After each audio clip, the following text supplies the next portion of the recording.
Hello, good morning. कसे आहात तुम्ही सर्व? तर आपण जर कुठे बाहेर जातो म्हटलं तर आधी गाडीत पेट्रोल टाकावंच लागते. गाडीत पेट्रोल टाकलं आणि बाहेर निघालो. गाडीवर हवा खूप लागत होती म्हणून लावला चष्मा. चष्मा लावला, आम्ही पोहोचलो डीमार्ट. डीमार्ट पोहोचल्यावर आम्हाला गावाला जायची खरेदी करायची होती, सामान घ्यायचं होतं. तर मग पोहोचलो डीमार्ट. डीमार्ट गेल्यावर मस्त सामान घेतलं, खायचंच घेतलं सगळं सामान. किराणा बिराणा काही नाही घेतला कारण आम्हाला गावाला घेऊन जायचं होतं खायला सगळं. मग मी घेतले चिवड्याची पॉकेट. चिवड्याची पॉकेट दररोज खातो चोकोज दुधासोबत. तर प्रतीक पाहत होते माझ्यासाठी चोकोजचे पॉकेट घेतले, माझ्यासाठी पण घेतले आणि माझ्या बहिणीच्या मुलासाठी पण घेतले. नंतर मला आवडते चॉकलेट किटकॅट, तर माझ्यासाठी किटकॅट घेतला आणि मँगोचं एक पॉकेट घेतलं. नंतर डीमार्टमधली गर्दी तर काही विचारू नका. रावेच्या डीमार्टमध्ये गर्दी इतकी जास्त असं वाटते जाऊ की नाही जाऊ म्हणून.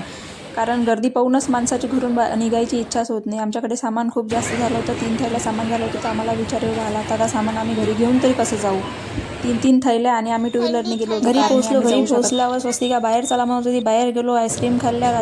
दिवस निघाल्यावर आम्हाला स्वस्तिकाला घरी पोहोचून द्यायचं होतं. निघालो स्वस्तिकाला घरी पोहोचून द्यायला.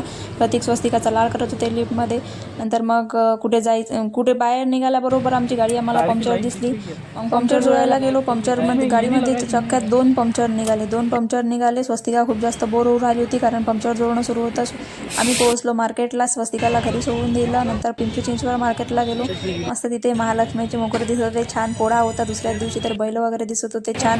आणि पिंपरी चिंचवड साईड मार्केटला तर गर्दी एवढी खतरनाकवाली गर्दी होती. इथं तशी पण कुठे पण गर्दीच राहते म्हणा. जाऊ की नाही, घराच्या बाहेर निघाव की नाही हा विचार येते माणसाला. नंतर मग प्रतीकने मोबाईल घेतला आता 2-3 दिवस आधी. तर प्रतीकला लावायचं होतं स्क्रीन गार्ड. तर मग प्रतीकने स्क्रीन गार्ड लावून घेतला मोबाईलला. आणि स्क्रीन गार्ड लावल्यानंतर मग आम्ही पोहोचलो परत घरी.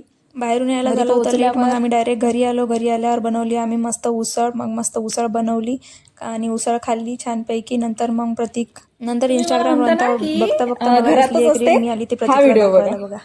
बघा. बघा ना आता दाखवते ना. झालं काही नाही. नवरे समजतात की बायको दिवसभर घरातच बसून असते. घ्या ना मोबाईल पकडा ना. काम असतं, आरामच तर करते. त्यांना सांगू इच्छितो, तुम्ही फक्त एक दिवस तिला घरच्या कामातून सुट्टी देऊन बघा. घरची काय हालत होते ती सकाळपासून रात्रीपर्यंत काय करते हे तुम्हाला तेव्हाच समजेल. सुखी संसार तोच होतो जिथे नवरा बायको एकमेकांना समजून घेतात. जसं पुरुष बाहेर जाऊन कमवतो तसंच स्त्री सुद्धा संपूर्ण वेळ देऊन घराला घरपण देते. काम करणाऱ्या बायको प्रतीकचे रिॲक्शन होते या रीलवरती. ते रील तुझ्यासाठी नाही आहे, तुला डेडिकेट नाही करत ते रील. नंतर मग आम्ही अनारच्या बिया काढल्या, अनार खाल्लं. लवकर या खायला पहिले.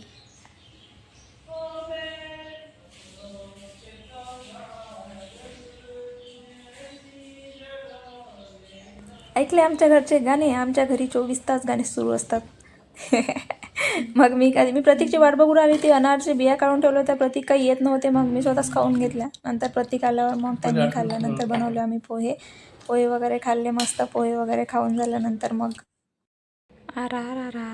प्रतीकचे नखं वाढले होते खूप जास्त भूतासारखे. तर प्रतीक काढायला बसले नखं. मग प्रतीक काढायला बसलेच होते, तर माझे पण जरासे भूतासारखे वाढलेच होते. मग मी पण ते काढताना दिसलेच, तर मग मी पण त्यांना काढून मागितले. त्यांनी पण माझे पण नखं काढून दिले. मग आम्ही गेलो फिरायला.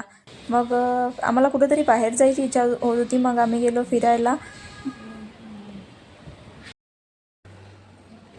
कुठं फिरायला जायच्या आधी स्टोल तर बांधाच लागते. प्रतीकचं राहिलं होतं हेल्मेट, तर मग प्रतीक गेले वरती हेल्मेट आणायला.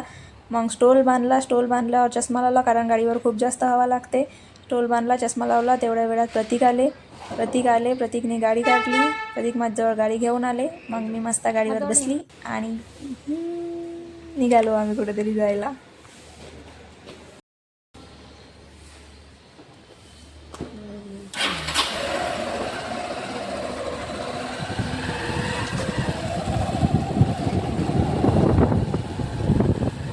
बाहेर निघाल्यावर बाहेरचं वातावरण खूप जबरदस्त दिसत होतं कारण पाऊस येऊन गेलेला होता. आणि तुम्हाला जर दिसत असेल तर मी गणपतीवर झूम केलेला आहे.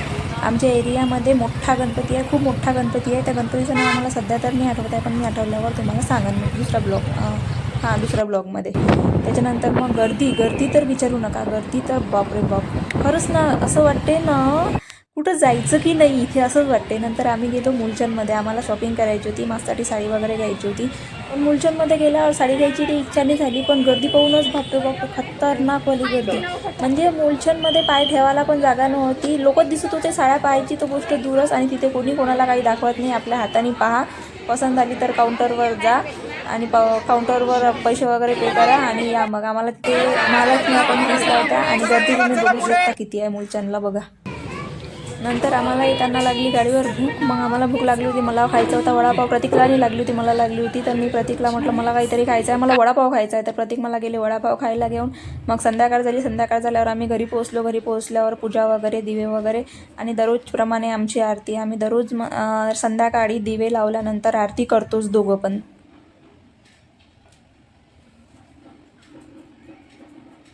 नंतर दुसऱ्या दिवशी पोळा होता तर मग मी पुरण टाकणार होती. तर प्रतीक मला म्हणत होते पुरण नको टाकू, एक काम कर गुलाबजामुन कर. तर मग गुलाबजाम बनवले. त्याला अगरबत्तीच्या काळीने छिद्र पाडले आणि ते पाकात टाकल्याबरोबर त्या गुलाबजामुननी पूर्ण पाक वाढून घेतलं, कारण त्याला छिद्र पाडलेले होते म्हणून. नंतर मग अनारच्या बिया काढल्या, कारण मला दररोज ते बिया काढून खाणं जीवावर होते, म्हणून एक सोबत काढून ठेवल्या. खाते रहो. आणि bye bye, good night, take care. Comment करा, लाईक करा, शेअर करा. Bye bye.